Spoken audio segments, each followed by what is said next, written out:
Taң алдыдaki қараңғылық. Abdori Qaraxan. Mikrofon aldıda Qaraxan. İkinci kısım. Assalamu alaikum qadrdon qarindoshlarım. Düşmanımız uzun yıllardan beri bizga bergan zulmni endi düşmanimizga qaytirib beradigan vaqt yetib keldi. Aziz qarindoshlarım, düşmanimiz bizga oltin bermidi yoki tilla bermidi. Agar bizga oltin yoki tilla bergan bo'lsa, uni qaytirib beratdik. Esinglarda bo'lsinki, qarindoshlarım, düşmanimiz bizga uzun yıllardan beri faqat zulmni berdi. Almaqning bermiki ba. Biz endi bizga bergan zulmni o'zlariga qaytirib beramiz. Qarz emas, zulm qaytiradigan vaqtimiz keldi. Biz endi zulmga to'ydik. Zulm bersimi almaymiz. Zulm chekiga yetdili emas, zulm chekidan allimi qachon eshib ketdi. Biz ittifaqlashish uchun sovuqqonlik bilan o'ylanmasak bo'lmaydi. Qandoq o'ylanishimiz kerak? Xo'shimiz yo'q deb his qilgan kishilarimizni quchoqlashni, ularga qarab kulimsirashni o'rganishimiz kerak. Zulm ichidagi xalqimizni barobar plan tuzib qutqizishimiz uchun bütün dünyadaki mijazi yaxshi yoki qo'pol yoki jahil yoki lükçek Uyg'ur bo'lsin, bilimlik yoki bilimsiz Uyg'ur bo'lsin, angliq yoki ansiz Uyg'ur bo'lsin, boy yoki kambag'al Uyg'ur bo'lsin, hammamiz ittifoqlashib o'tkir plan tuzishimiz kerak. O'zaro bo'linayotgan zaharxandi gaplarga, til haqoratlarga chiday olishimiz kerak.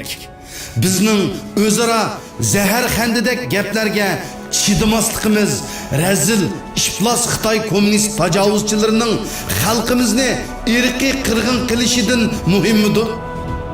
Otning tepkiniga ot chidisin, bo'rining tishliginiga bo'ri chidisin. Qarindoshlarım, biz o'zaro ziddiyat bilan qizib ketib, düşmanlarimiz beygi meydanlardaki tomoshabinlardek chavaq chalmasin. Aziz qarindoshlarım, biz o'zaro ziddiyatlaşmayli, o'zaro o'chmanlashmayli. Bu gapimning qarg'i kelmaydiganligini bilib turibdiman. Shundaqdimi Allah'tan sizlarning va hammamizning ittifoqligi uchun Allohga yolurib duolar qilyapman. İnşallah samimiy duoyim ijobat bo'lib qolar. Qarindoshlar o'zaro bo'lungan jidal majra, ko'ngilsizlik, xafilik yoki ziddiyatlarni ko'tirib ketgili bo'ladi.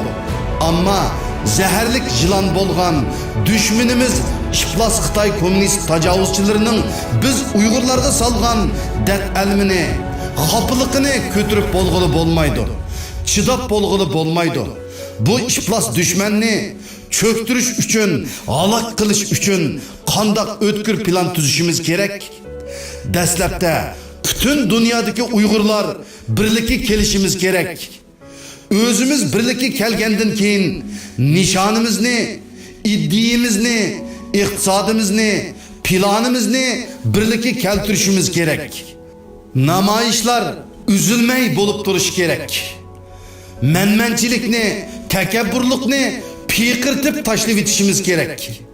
Cho'ng tipdagi namoyishlarga yiroq davlat va shaharlardagi aziz qarindoshlarim amalba berishimiz kerak. Baralmagan, berishga sharoiti yo'qlar o'zi turishliq davlat yoki shaharlarda kichik tipdagi namoyishlarni uyushtirishi va tashkillash kerak. Şu devlet yoki shaharlardagi Uyg'urlar namoyishga oz chiqsa yoki faqatli chiqmasa, o'zi yolg'iz bo'lsa-mu namoyish uyushtirib namoyish qilish kerak. Chorasiz qolgan xalqimizning ovozini butun dunyoga anglitishimiz kerak. Rossiyadami o't yurak akimiz Dilmurod Shahidov Xitoy konsuli oldiga chiqib, o'zi yolg'iz namoyish qildi. Keyin texi yana Rossiyada bir yaşangan boğumuz Moskva Qizil Meydanı'da o'zi yolg'iz namoyishga chiqdi. Moskva Qizil Meydanı'da yana Germaniyada turishliq o't yurak vatanparvar qarindishimiz Bo'g'ra o'g'li Moskvadagi Qizil maydonda söyümlük ana tuprog'imiz Sharqiy Turkistonning oy yulduzliq ko'k bayrog'ini lapildatib o'zi yolg'iz necha kunlarcha namoyish elib bordi. Yaponiyadan aktiv faoliyatchi o't yurak doktor Turmuhammad Hoshim akamiz o'zi yolg'iz 48 soatlik ochliq e'lon qilish namoyishini Xitoy konsuli oldida o'tkazib dunyoni hayratga qoldirdi. Norvegiyadami Nijat ve Merdan qatarlıq qarindoshlarimiz az kishilik namoyish uyushtirib Xitoyning rezilliklarini Norvegiya xalqiga anlattı. Gollandiyadami Abdurahim ve Tayacim qatarlıq qarindoshlarimiz 2 kishilik ve yolg'iz kishilik namoyishlarga chiqib İşplas Xitoy kommunistlarining rezilliklarini bütün dunyoga anlattı. Amerika'da faoliyat elib berayotgan o't yurak vatanparvar yoshlarımızdan Salih Xudoyor ve Bilal İbrahim Turkistoniylar Amerika Washingtondagi Xitoy konsuli oldida qancha qitimlab yolg'iz kishilik ve 2 kishilik namoyishlarni elib berib muhojiratdagi Uyg'urlarimizning qalbidan o'rin oldi ve ushqundan yanar yolqin degandek o o't yurak yoshlarımızning qo'llag'uvchilarining ko'payganligidan bu ikki o't yurak yosh Amerika Washingtondagi parlament binosi oldida, ya'ni Oqsaroy Capitol Hill maydonida 2 oylik namoyish qilishga otlandi. Ve Amerikadagi bu cho'ng tipdagi namoyishga qarta boshqa davlatlardami muhojiratdagi Uyg'urlar ichida Amerikadagi bu o't yurak yoshlarning elib berayotgan bu namoyishini qo'llag'uvchilar bargan sari ko'paydi. O'zi yolg'iz namoyish qilgan kishini men shivirg'onliq egiz tog'larda, qilin qorliq cho'qilarda echilgan qor laylisiga o'xshatiman. Qor laylisi bek qimmatlik hem insoniyatga shifohliq bir soğuqqa chidamliq bo'lgan, nihoyatimi chiroyli hem egiz yerda o'sadigan hem güzel, shifoliq bir gul. O'zi yolg'iz namoyishga chiqqan kishi İbrahim alayhissalomni zolim Namrud o'tga tashlaganda g'oyat zo'r, dahshatlik shu o'tni og'zida suv to'shib o'chirish uchun harakat qilgan qushga o'xshaydi.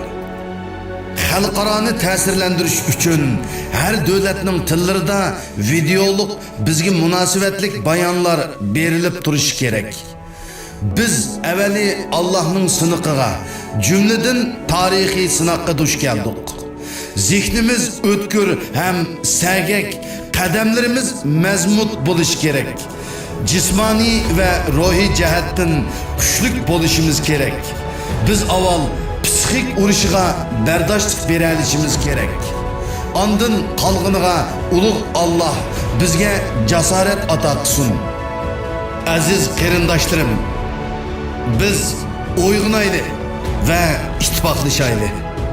Hurmatlik anglarmanlarimiz, tong oldidagi qorong'ulik nomli maqolaning İkinci kısmı muş yerde ahırlaştı. Kilerki kısmı da görüşeyle. Hayri hoş.